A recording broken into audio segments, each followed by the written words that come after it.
I was skeptical at first. After using it one singular time, I would throw my air hammer away.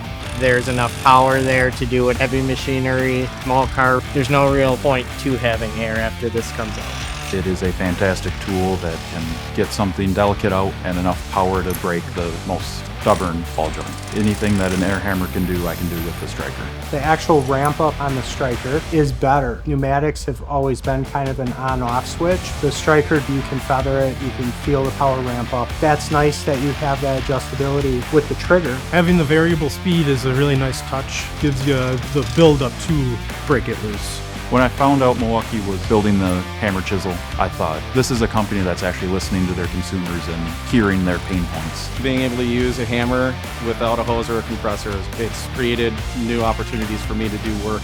I would absolutely recommend picking up the striker and getting rid of the pneumatics.